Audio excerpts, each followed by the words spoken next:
This 1/25th scale radio-controlled Trans Am is ready to tear up the back roads, but it took hours of work and a few bumps along the way before I could get there. Combining tiny RC electronics, a Make It RC chassis, and a model kit from MPC, I did my best to replicate this iconic Malaise-era muscle car. From 3D printing to throwing pebbles, sit back, grab a snack, and watch this model car come to life. Hello everyone and welcome! As promised, I'm back again with another F-body, but underneath that styrene is an entirely different platform with an entirely different philosophy. Previously on the channel, I showcased another Trans Am build utilizing one of our FPUC1 chassis kits. The point of that project was to showcase a simple build that just about anyone wanting to get into this niche of the RC hobby could follow along with. In the end, not only will you have a great looking car that's a lot of fun to drive, but it's also a good introduction to the process of modifying a plastic model kit to fit over top of an RC chassis. No crazy custom work or 3D printing was required for that project. I even used a pre-painted body. I'd highly recommend any aspiring RC model car builders out there check out that video. But of course, as you probably know, myself, along with many other hobbyists, like to add a bit more detail to these custom projects than what's present on this car here. It's fun to drive, durable, and beginner friendly, but I want to take things up a notch with this Trans Am. No pre-painted body here, and with this Make It RC FFR SC1 Sport chassis, it's a nice balance of being relatively easy to put together while featuring a more detailed drivetrain and suspension layout.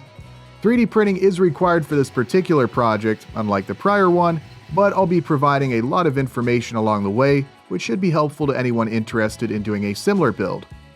As with any project, I certainly learned a few things. I'll be sharing both the parts that went really well and a few things that I probably could have done better.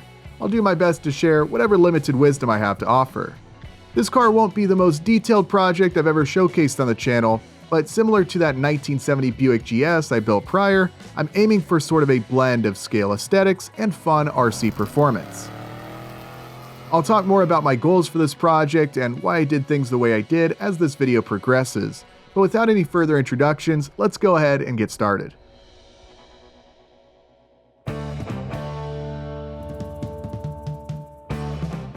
When you're building a replica of something, a little history lesson and plenty of reference material is certainly helpful. Introduced part of the way through the 1970 model year, after resolving issues with the manufacturing process, the second generation Pontiac Firebird would be the longest running and arguably most iconic body style, particularly in the top of the line Trans Am trim. Despite its legendary status though, the second gen got off to a rocky start. While many would agree the styling was on point, with many design elements inspired by European sports cars of the 60s, such as those produced by Ferrari, sales would slump to just under 30,000 units in 1972 as a result of a 174-day strike at the Norwood, Ohio factory. This, in combination with factors such as the declining sales of performance cars in general, had executives considering ending production of the F-body Firebird and Camaro entirely. Thankfully, both would live on, with sales steadily growing each year after, with Firebird sales peaking at over 211,000 units in 1979. Rising insurance costs on sporty vehicles, along with increasingly stringent emissions and safety standards implemented during the 1970s, drastically changed the landscape of the US auto market. Iconic nameplates from just a few years prior were either gone or were becoming a shell of their former glory. Pontiac, arguably the manufacturer that kicked off the muscle car era, was perhaps one of the last holdouts. The Firebird, unlike some of its contemporaries, never downsized during the 70s, and it held on to the large displacement V8s and shaker hoods until the very bitter end. Of course, performance had suffered drastically, with the final year of the 400 cubic inch Pontiac V8 in 1979 only coughing out about 220 horsepower and 320 foot-pounds of torque. But what the later second-gen cars may have lacked in performance, they at least made up for in bright colors and plenty of graphics, the giant screaming chicken on the hood being another iconic element of this era.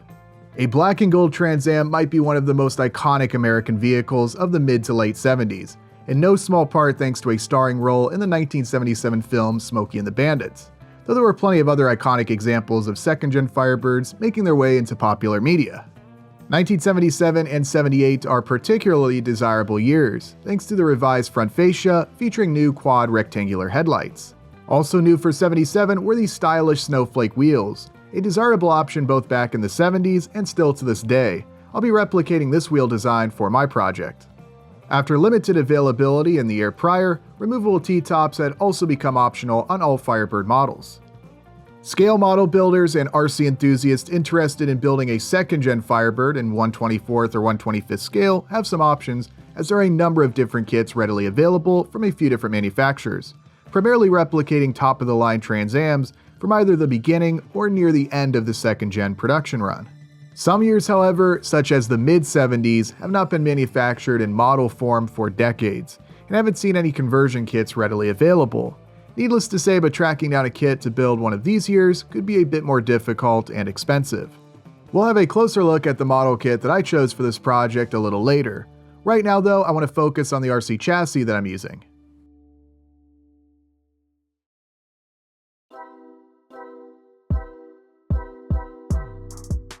As with many projects prior, our FFR SC1 chassis design will once again serve as the base for this build.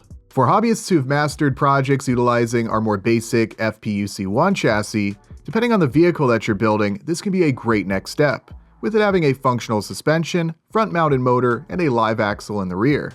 Obviously, a more detailed platform that will match the drivetrain layout seen on a real Trans Am, as well as many other American V8 performance cars from the 50s, really all the way up to the early 2000s for some cars, even into the 2010s for the Mustang. Using this chassis will also provide more suspension movement than what can be seen on that prior Trans Am, but it's also still relatively easy to 3D print and assemble, making this project a lot more simple and straightforward than building a full custom chassis that might utilize many parts that are handmade or were included in the plastic model kit. That 39 Chevy Coupe that I completed last year is a good example of a more difficult project that utilizes the frame included in the plastic model kit rather than one of our 3D printed chassis designs. A custom double control arm front suspension was added on, along with rear leaf springs and one of our MA10 axle assemblies. Whether you're looking at this car from the top or the bottom, it looks a lot like a real street rod, but that project was certainly a bit more difficult and time-consuming than this one. If a project like this white Trans Am represents just about the easiest process for a plastic model to RC conversion, this 39 Chevy Coupe represents one of the more difficult projects I've completed. A project like this Trans Am here kind of represents something in the middle, not the most basic but also far from the most lifelike. Not the most durable, but not super fragile, not the easiest parts to 3D print, but far from the tiniest and most difficult. Basically a mid-range project if that makes sense. Now keen observers and builders may notice a few differences on this particular FFR SC1 Sport chassis. I'm pretty sure the last time that this exact version of the FFR SC1 made an appearance on this channel would have been when I built a 1/25th scale 69 Camaro a number of years back. This particular chassis variant, which I called the Sport because, I don't know, I thought it sounded cool, it was designed specifically to fit certain Revell 69 Camaro model kits, as well as some other smaller pony cars, such as this 77 Trans Am. The wheelbase and width of the real-world first and second-gen F-bodies was similar, so in 1/25th scale, we could see these bodies will fit similarly sized chassis. This particular one here has a wheelbase of 108.5 millimeters. If you really wanted to nitpick, it's maybe ever so slightly too long for this specific body, but it's at least very close to being correct. In addition to the main chassis piece being a bit narrower to fit nicely under these slightly smaller bodies, the two other differences include an optional cover piece to go over the drive shaft, as well as a torque arm for the rear axle, rather than using a 3-link setup. There are some differences between using a torque arm rear suspension versus the 3-link, but really spending much time talking about the very slight nuances between these two setups on what's essentially just a toy car is probably not really worth it in the context of this build video. I probably need to build more torque arm chassis to really form a better opinion, but I feel like, at least with the cars I have now, the 3-links provide a little bit more axle movement and body roll, which I really like.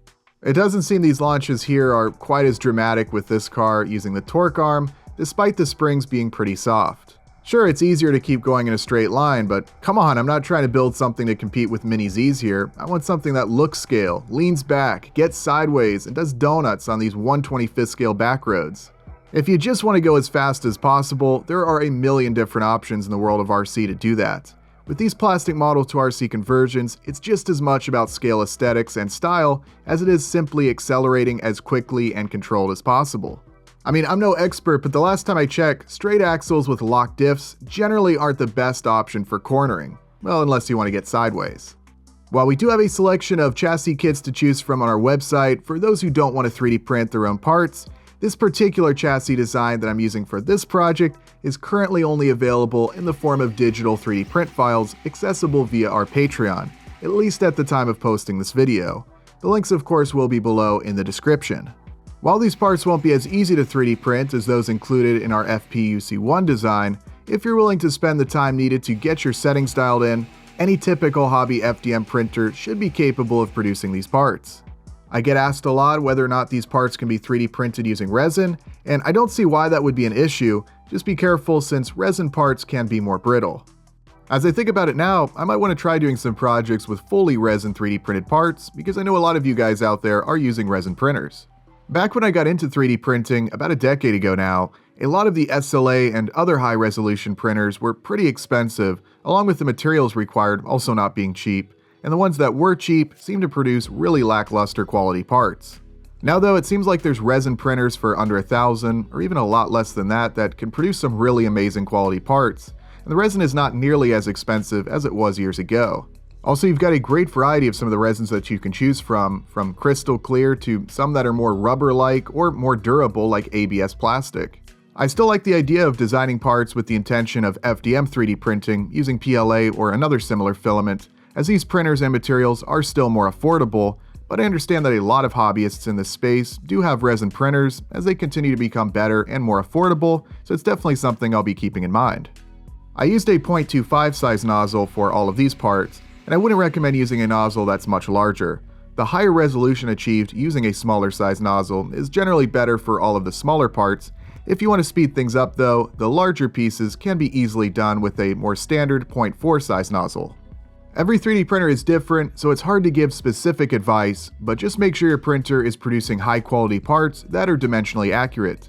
A good build starts with good parts. And like I've said before, 3D printing can be a bit of a hobby in and of itself, so it may require some time spent experimenting and tuning to get your printer producing top quality parts. Now for all the items that cannot be 3D printed, please refer to the links that we have provided on Patreon. All of the necessary hardware and non-3D printable components needed to assemble this chassis can be found in a convenient kit over on our website. If you're building a FFR SC1 Sport like I am here, make sure you locate this bag that says Sport.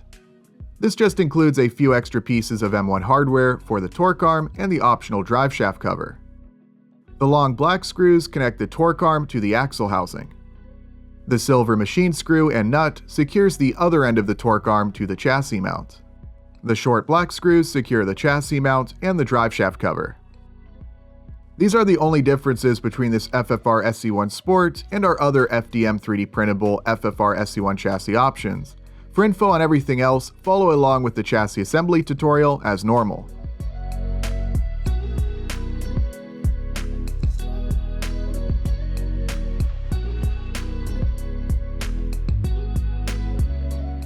Now as I really start to dive into the assembly of this chassis, you'll notice I'm robbing some parts off of a now retired chassis, in particular the rear axle. I'm using a brass ring and pinion gear for this project, which again can be found as a hop-up part on our website. If you just want to make your model move in a dignified, law-abiding manner and aren't really concerned with speed or donuts, you can save yourself some money and just stick with the resin gears, but if you want to tear up the back roads like I'm doing here, the brass gears are going to be the way to go. We've already posted a lot of information and have some follow-along FFR SC1 assembly tutorial videos, so I'm not going to go into a ton of detail throughout the assembly process in this video, but if you wanted to build one of these chassis along with me, check out the tutorial videos we have linked on Patreon. Again, aside from the few differences that I mentioned just a bit ago, the assembly process of this FFR SC1 Sport is the same as our other FDM 3D printable FFR SC1 chassis. Early on in the build process, as I've done a number of times previously, I went ahead and gave all of the parts a quick splash of paint.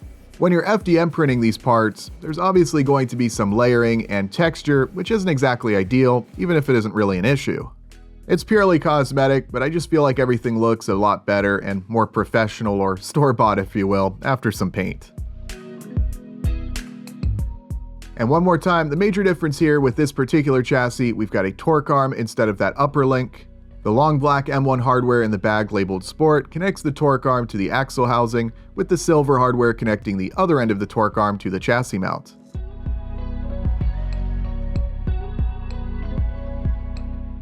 Make sure everything is oriented just like I have here, and you can go ahead and mount this assembly to the chassis.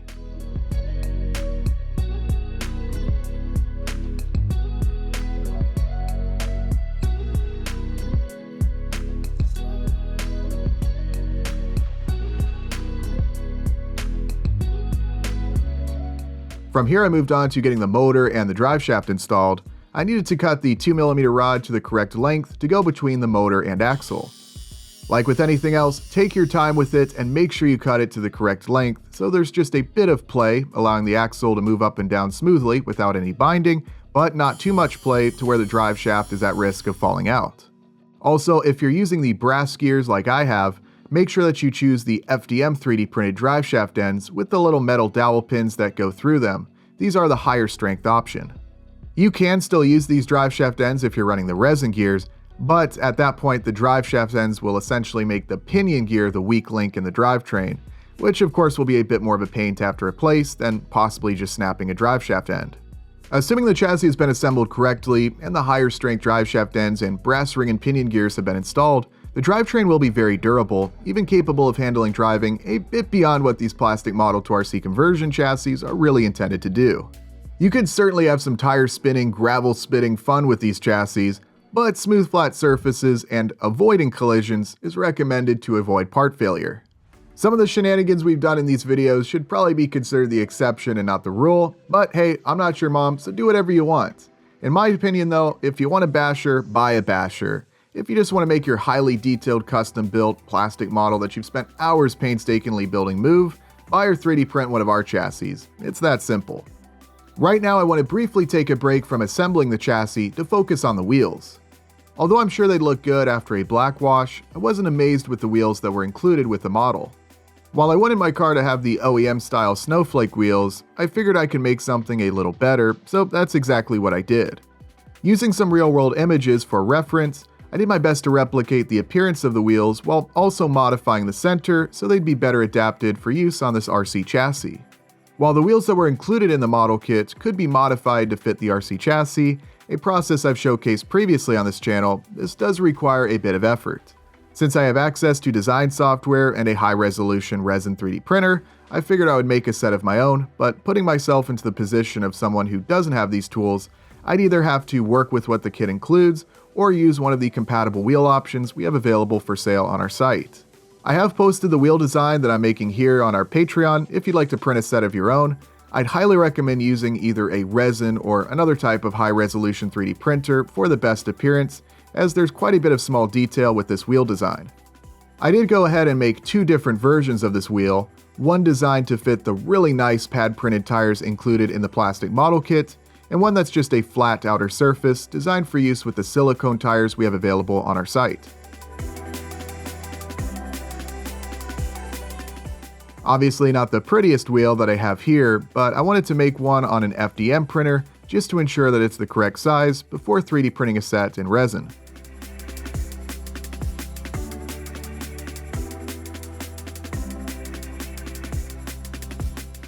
These are really going to look nice after some paint, and they pair nicely with those tires.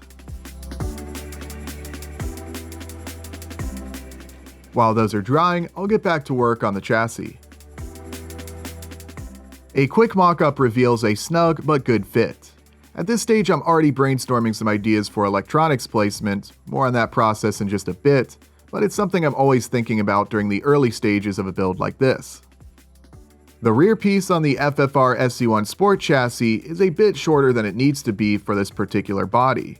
Since this part is interchangeable with any other FFR SC1 chassis, I'm installing this slightly larger rear piece.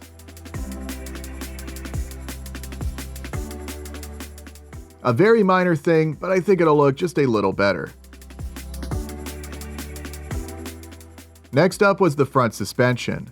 The assembly process of this FF01 design is quite simple, but there is a bit of gluing, sanding, measuring, and cutting involved, so like with pretty much anything else, the more precise and careful you are with this process, the better the finished result will be.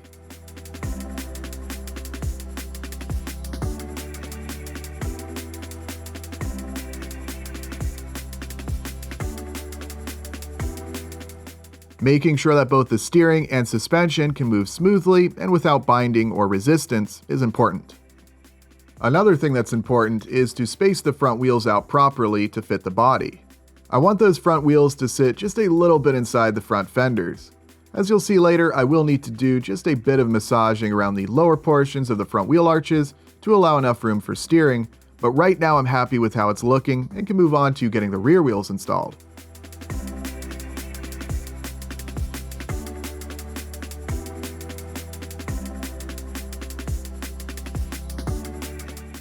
Like I mentioned earlier, the wheelbase on this particular chassis might just be ever so slightly too long, but minor nitpicks aside, it's looking like the chassis is going to be a great fit, and just seeing this simple mock-up is getting me excited to see how this car is going to look once it's complete. Of course, I still have quite a bit more to do before I get to that stage, so I'm continuing on by getting this chassis completed. Here I'm finishing up putting together the front suspension, as well as cutting off some of the excess from the front axles, just so you don't see as many threads sticking out beyond the wheel nuts.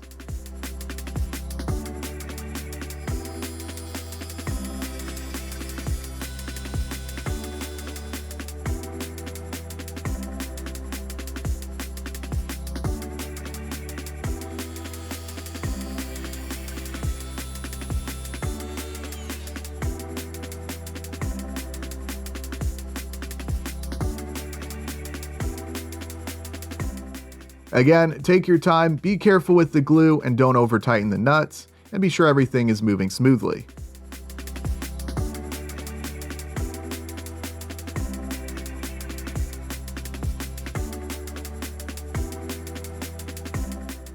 A lot like the drive shaft earlier, it's important that you cut the steering center link to the correct length. I like to get the steering knuckles pointed forward, take a rough measurement, and then grind down the rod as needed. A little bit of toe in or toe out can be beneficial for helping the car track straight. It's really important that you make sure you're not getting sloppy with the glue and that everything can move smoothly, not unlike the process of building a plastic model car. When doing that, you of course want to make sure that all the parts fit together well and that there isn't a bunch of excess glue everywhere for a better appearance. Here we want to do the same thing with this chassis, except the outcome that we want is more so about function rather than just the appearance. The same skills that you've developed or are developing as a model builder apply to this chassis as well.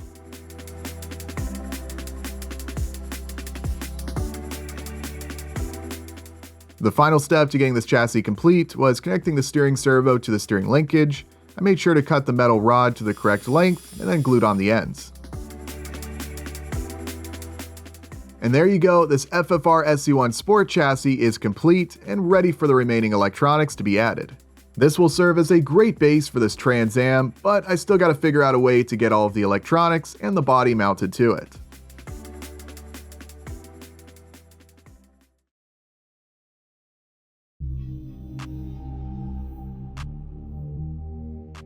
While the 6.6-liter V8 in the real car might not have packed a ton of punch from the factory, hopefully with a choice of either using a 2S or 3S LiPo battery, performance here will be a little spicier. With the success of this prior 1970 Buick GS, I'm using the exact same receiver and ESC in this car. If you're interested in doing a build with the same electronics as I have here, I'd recommend you go check out that prior video as I go into a bit more detail about all of these components. You can also find a full list and links over on our Patreon. Obviously, soldering is required to get all of these components wired together, and they're definitely a little on the smaller side. I think I'm finally getting better at soldering all of these tiny parts though, so I haven't been dreading this part of the build as much. It's also been quite a while since I've managed to fry anything, so let's hope I can keep that streak going. This ESC here is compatible with 1S, 2S, and 3S LiPo batteries, unlike this smaller but only 1S compatible ESC I've used for some prior projects. This means I can send more power to the motor, increasing the top speed. Don't expect world record setting performance here, but it definitely makes the car faster and more fun to drive without being overkill.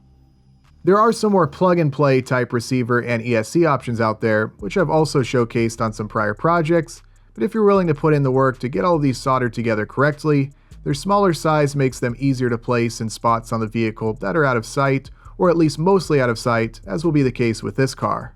These electronics are small enough that I think they would fit just about any car body in this scale. When it comes to a 2S or 3S LiPo battery, you might have trouble finding something much smaller than what I have here. If you want to do a project that solely focuses on lifelike realism and you're not concerned at all with performance or runtime, some tiny 1S LiPo batteries like this are available and take up very little space.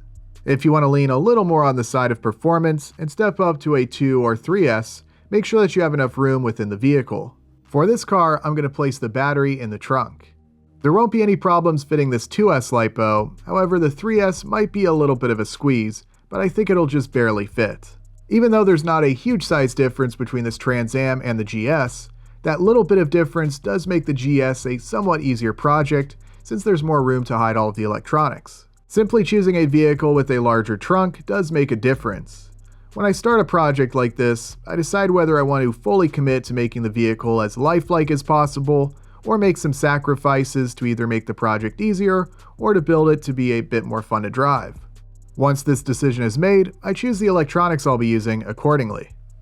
As you'll see, some sacrifices certainly were required, but initially I wanted at least some form of an interior and engine bay.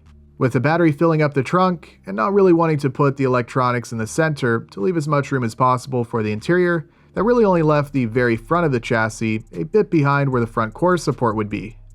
This actually seems to be working out pretty well. It's relatively tidy and out of the way, though admittedly not the most protected area. Just like with that GS, in addition to the receiver on the far left and the ESC in the center, I also have a voltage step down to ensure the receiver is not getting burnt out when using a 3S LiPo, as I believe the receiver can only handle up to 9 volts. Of course, I made sure that everything was out of the way of the steering, and with all of the electronics wired, tested, and mounted to the chassis, I can move on to working on the body.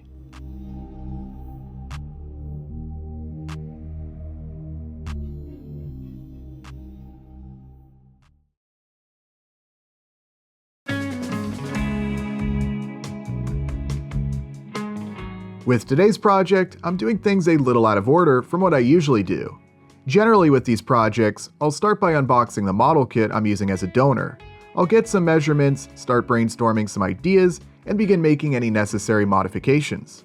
Since I already knew that the FFR SC1 Sport chassis I'm using will fit this body, I decided to go ahead and focus on completing that first, before really diving into the model kit. What I chose for this project is the 77 Firebird from NPC. Taking a look at ScaleMates.com reveals quite the history, with this model dating all the way back to when these cars were new, and it being reissued many times since then. What I have here is the most recent issue from 2019. I'm really digging the retro style box art. Of course, it's what's on the inside that counts, but some nice looking packaging is always cool.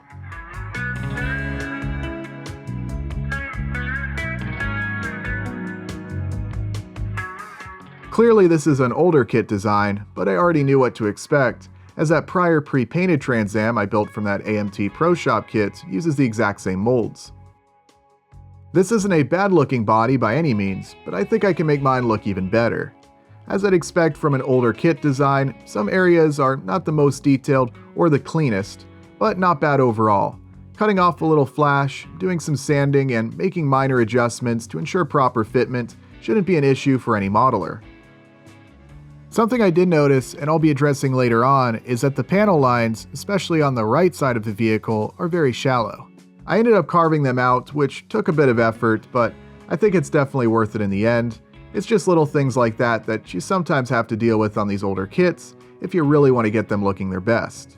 The overall shape and proportions of the body look very accurate, and some of the highlights of this kit for me include these nice pad-printed Goodyear tires and the multiple color choices for the decals. I'm happy with this selection of decals, but it's probably worth pointing out that the popular black and gold special edition Trans Am cannot be replicated with these here. It's cool that the spoilers are separate pieces rather than being molded into the body, potentially making it easier to build a replica of a base Firebird or a Formula. That said, only a shaker hood is included. It wouldn't be impossible to fill that hole and blend it in with the rest of the hood, but that's not exactly a small hole to patch. If you accomplish that though, all you'd have to do at that point is just shave and fill the fender vents, and you could replicate a lower trim Firebird. I think it would be a cool addition to see some other hood options included with this kit, as well as some Formula decals. There might be some aftermarket options out there, but understandably it's probably not cheap, so you have to decide whether or not it's worth it. Early on, I thought about building this car to be a hardtop, which would require gluing the T-tops into place and then filling and sanding the roof smooth. Upon closer inspection though, those T-tops really don't fit that well, and it would take some work to blend everything together and really look nice, so I'm just going to take the easy route and leave it as a T-top car. If you're wanting to use this kit to build a hardtop, definitely be prepared to do some small-scale bodywork. Now this kit could be used to replicate either a 77 or 78 Firebird, as both of those model years were very similar in appearance. One way that you can easily distinguish between the two is that the grille on a 77 has more of a honeycomb pattern and the 78 had a square pattern. If you really wanted to nitpick, this quote-unquote 77 Firebird seems to include what looks more like a 78 grille, but it's such a minor thing I don't think it really matters, but I guess it's worth pointing out. MPC has produced a virtually identical kit to this one, but includes the later 79 to 81 style front end, along with other details such as the revised taillights and larger T-tops. So if you want to replicate a Trans Am from 77 all the way to 81, MPC has got you covered, and these kits should be pretty easy to find at a reasonable price. I've never built one of these 77 Trans Am kits offered by Revell. As far as I can tell, it's a much newer tooling. Just going off of pictures, it looks like a really nice kit, maybe even better than this one, but I don't have any first-hand experience with it. It is 1/25th scale, just like this MPC kit, so I assume it would fit this FFR SC1 Sport chassis just as well, assuming it's a correct mathematical 1/25th reduction of the real car's wheelbase, but again, no first-hand experience, so I can't say for certain. Any minor nitpicks aside, it's great to see these older kits still being produced. And with a little bit of effort, this car is going to look great.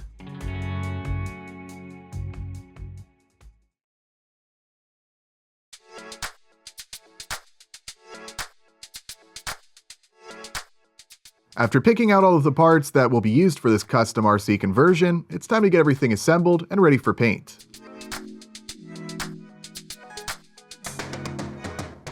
I got started by securing the front fascia to the body. I like to do this prior to painting, so I don't have to worry about any excess glue going where I don't want it, and I can do some sanding to smooth the transition between these two pieces. Sort of like how you would align body panels on a real car, I'm doing something sort of similar here, modifying these pieces as needed to make sure they all line up correctly. It might seem like a minor thing, but things like having a hood that sits level with the rest of the body is something that contributes to the lifelike appearance of the car. I also went around and removed any imperfections left over from the manufacturing process, such as any flash or mold lines. These imperfections will be more prominent on some model kits, but really nothing too bad on this body. Like I said previously, I didn't find these T-tops to be the best fit, and I ended up doing quite a bit of sanding to just get them to sit more in line with the rest of the roof. Not as good as the T-tops included on that 85 Trans Am I built, for example. To be fair, the rear bumper at least was a good fit, as were most of the parts in this model.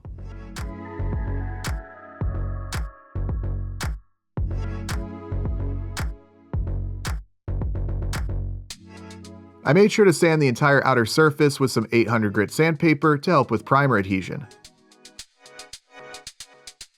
As I do with a lot of these bodies, I wanted to deepen the panel lines to make them more prominent, especially on the passenger side around the door, as they're really faint in some areas.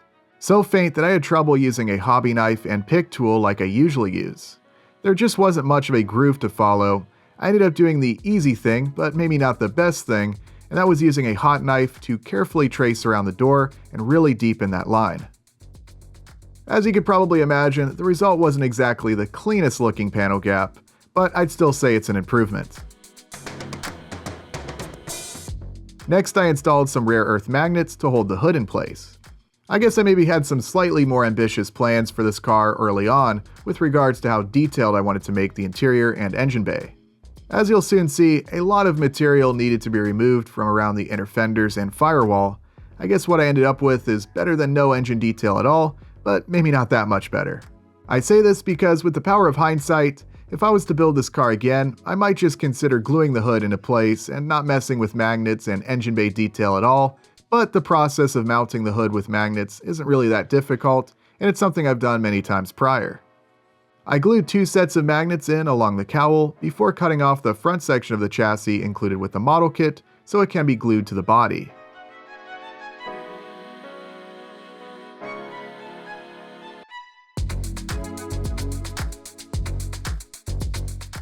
As you can see, a lot of hacking was required in this section in order for the body to sit down low enough and for the front wheels to have enough room to steer. I really wasn't left with a whole lot, and I'll have to cut these inner fenders even more, but at least the front core support was a nice place to secure the third set of magnets.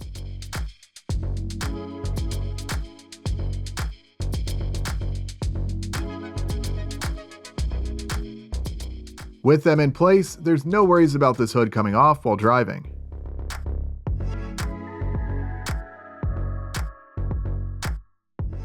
With the exterior of the car coming along nicely, I'll turn my attention now to the interior.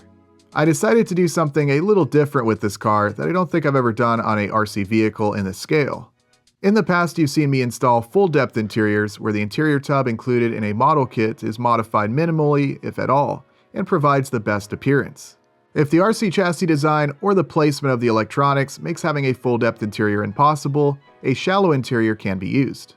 A custom piece can be 3D printed, or you can simply cut the floor out of an interior, raise it up using a sheet of styrene, and then cut all of the parts like the seats that go inside so they're not too tall.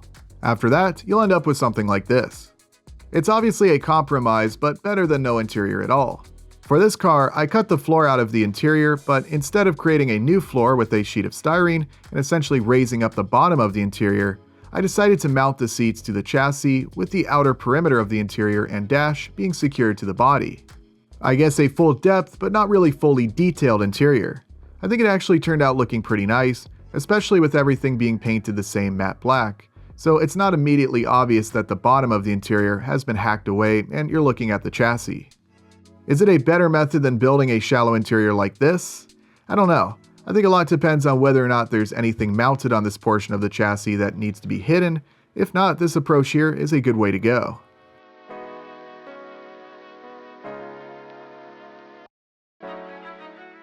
You can see some more trimming taking place in the front, allowing enough room for the RC chassis and wheels. Again, not much left at this point, but this is a functional RC vehicle, so compromising too much in that department would result in this whole project kind of being pointless. I'll take a break from mourning the loss of that engine bay and get the spoilers installed.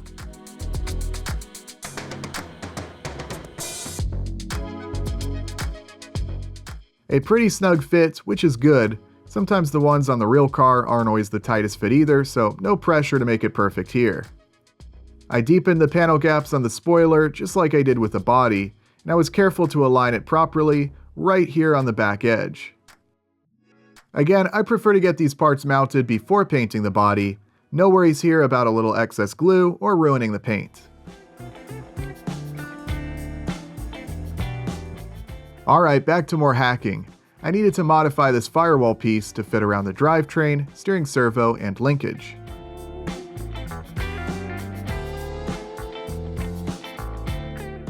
Next, it was time to cram in whatever was going to be left of this Pontiac V8. I'll essentially be cutting off the bottom half of the engine and then using a magnet to secure the top half to the RC motor. There's some nice detail present on these engine parts, however the shaker hood in particular needed quite a bit of work to get it looking decent, mostly a lot of sanding to get it to look smooth.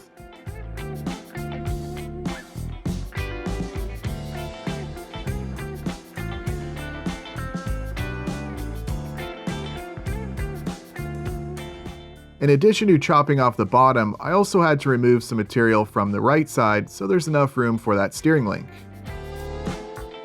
Of course, part of the challenge here is not only do I have to reduce the height of the engine to fit under the hood, but the height needs to be somewhat precise so the shaker hood sticks out the correct distance, a somewhat tedious process.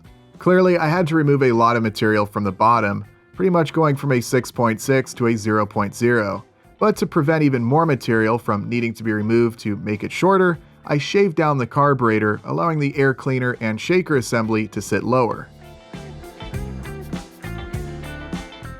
And after all that, here's what's left. Quite a compromise, but it's still kind of cool to see on the finished car, certainly better than nothing. I scuffed up the chrome on the valve covers since I'll be painting the entire engine like it would have come from the factory, and with the engine modifications complete, I moved on to finishing up the interior, starting with assembling the seats.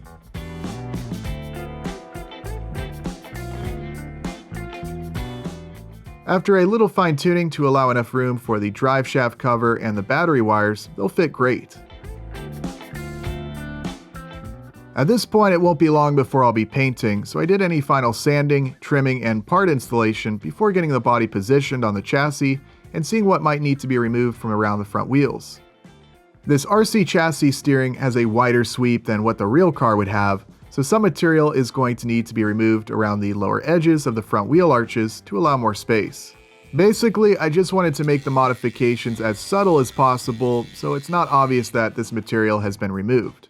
This is an important step to making sure that the wheels don't rub while the car is driving, so always take your time to ensure there's enough clearance.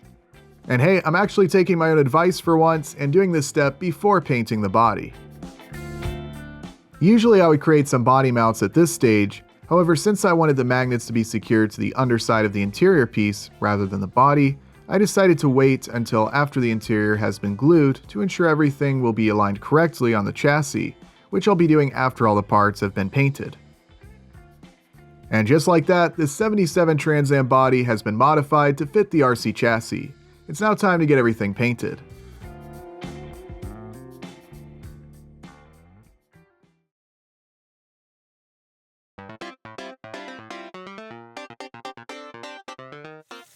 Before I started laying down paint, I made sure to thoroughly wash all of the parts to remove any dust, oil, or other contaminants.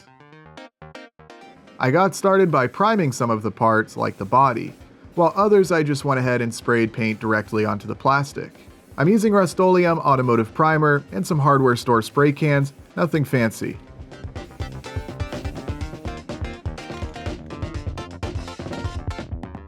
Once the primer had dried, I did some final sanding on the body. The primer is not only good for paint adhesion, but it also helps identify any areas that might still need some work.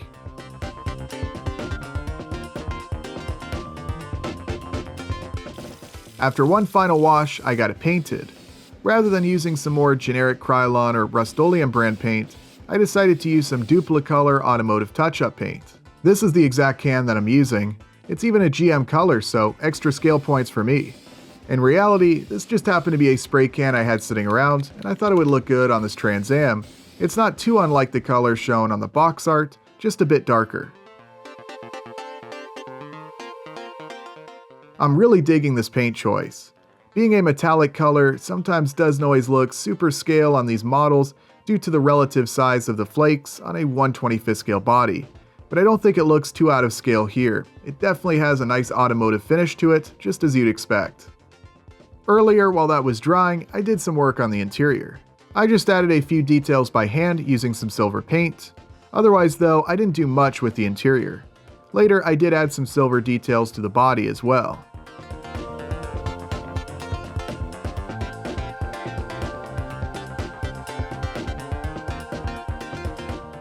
After giving the paint plenty of time to dry, I started adding the water slide decals.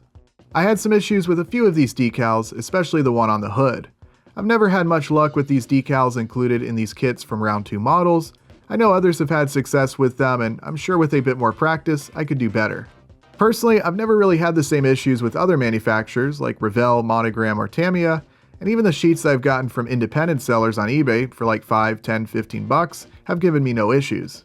Probably needless to say, but I definitely have my preferences as a result of these prior experiences. You can let me know what you all think below in the comments. I know I've mentioned this before, and I feel like people gave me some tips, but it's been so long that I forget what people said. Yeah, I know, I'm real organized, right? But I can certainly acknowledge that this could certainly be a skill issue on my part, not that these decals are necessarily inferior. Not my finest work here, but imperfections aside, I continued adding more detail by hand, including a silver Sharpie for the window trim and some Tamiya transparent colors for the lights.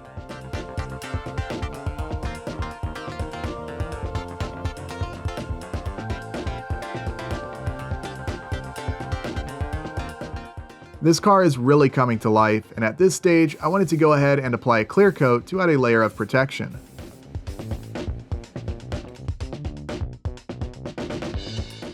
I mixed up some light blue paint for the engine, and after I set that aside to dry, I worked on the chrome parts. After a little trimming and sanding to remove any flash or other imperfections, something I wanted to do to the tailpipes was make them look more lifelike by adding holes making them look like actual pipes. To do this, I heated up a pin to create a pilot hole and then just drilled them out. Very simple, but it just adds that little extra level of detail. After giving that clear coat plenty of time to dry, this body is looking great, and it's ready for the final round of details to be added. I mixed some water and black acrylic paint to create a black wash, which I used to accentuate the panel gaps, a much easier process thanks to the work that I did previously. I also grimed up the engine and painted the lower sections on the grille. Matte black paint was used under the hood, around the T-tops, and on the outer perimeter of the grille.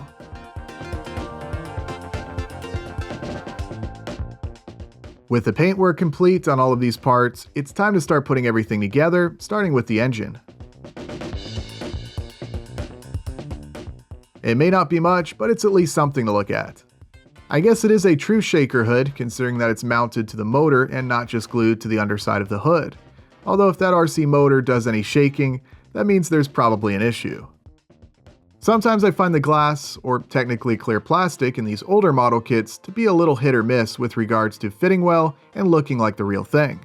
On this car, I think the windows fit pretty well. I always like to use a clear drying glue that won't haze or otherwise detract from the finished appearance of the car. Mod Podge is a popular choice. I didn't find this taillight piece to be as good of a fit, but I got it in there, though not before painting a few details like the reverse lights.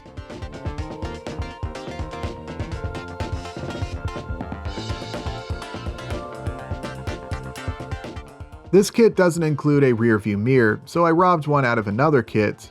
A little bit of detail work with a Sharpie and a little dot of glue, and it's in. After that, I got the interior installed, or again, what's left of it. This is another case where I recommend using a clear drying glue, especially on the front along the dash.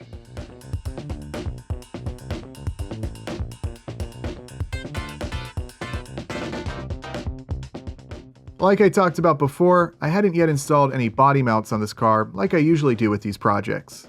I had a plan in mind for a while, and I knew it would be a pretty easy setup, so I decided to just do it now towards the end of the build. I'm placing magnets on the underside of the interior, so I wanted that to be secured to the body first. Like many times prior, I'm using some rare earth magnets, 2 towards the rear underneath the package shelf, and 1 right here more towards the front. A little scrap piece of foam on top of the servo helped support the other side of the body in the front, as well as the shaker hood. I guess it is functional after all, just not in the way you might think. I completed the interior by installing the seats and shift lever.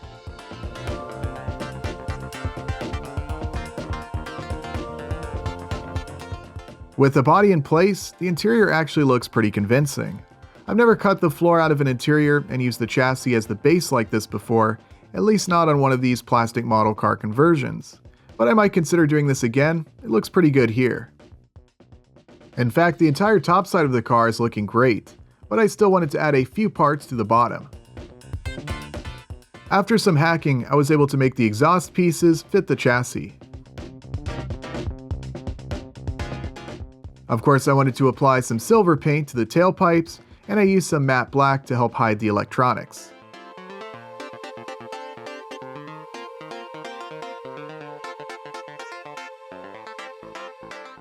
And with this Make It RC decal applied to the rear window, this 77 Trans Am is now complete.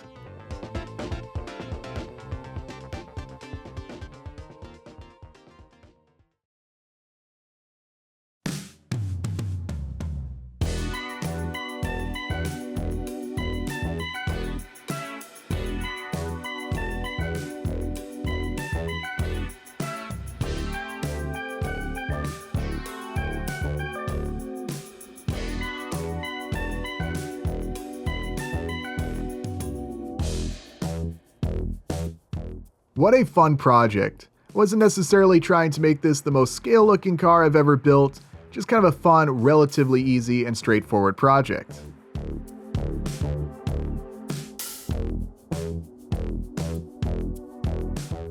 Like a lot of these projects, it did end up taking a bit more time than I initially anticipated, but for being a relatively simple build using one of our 3D printable chassis designs, it looks a lot like the real thing. I'm happy with how the interior turned out. Like I talked about before, I tried something a little different with this car, and with everything just being painted matte black, the chassis below just sort of blends right in, and overall it's a nice look, especially considering how easy it was to build. Certainly not as good as using the full interior included with the model kit, but it's definitely another option to consider for future projects. I also love how the paint turned out. I've used Duplicolor for some prior projects, but I've got to get back to using it more as I really like that finish. It is thinner than the spray paint that I usually use, so next time if I want to get an even better finish, I might try sanding that primer down with some even finer sandpaper, but overall just a really nice looking paint job. Underneath that shaker hood, it may just be an N20 size motor powering this car, but as we learned with that previous Buick GS, on 2S and especially 3S, this car has plenty of power, and with the less than optimal grip provided by those tires, it makes getting the rear end loose effortless. Speaking of tires, I always like to see a nice set of pad printed tires included. These are certainly no exception, and I'm glad I could make them fit the wheels because they just look great on this car. I'm not trying to build this thing for maximum performance, so the minimal traction is just another bonus in my opinion, although that can result in some issues as I found out, but also a lot of fun too. I did encounter one issue while tearing around these bumpy back roads, and that was the drive shaft socket that goes on the N20 motor output shaft broke. I've had this happen before with that 4x4 chassis I'm working on, so I have a stronger design available that works great, though the only downside being it's a little bit larger, but it is a lot stronger. We have started including these in our kits, as well as have the 3D print file posted on Patreon. The drivetrain is definitely stronger with this new socket installed, but if you're going to be driving like this, you are increasing the risk of damaging parts, though to be fair, also increasing your potential for some great footage like this. No matter what happens, at least repairs on this will be a lot cheaper than the real thing. In some cases, all it takes is firing up a 3D printer and having it make you a new part. It's like living in the future.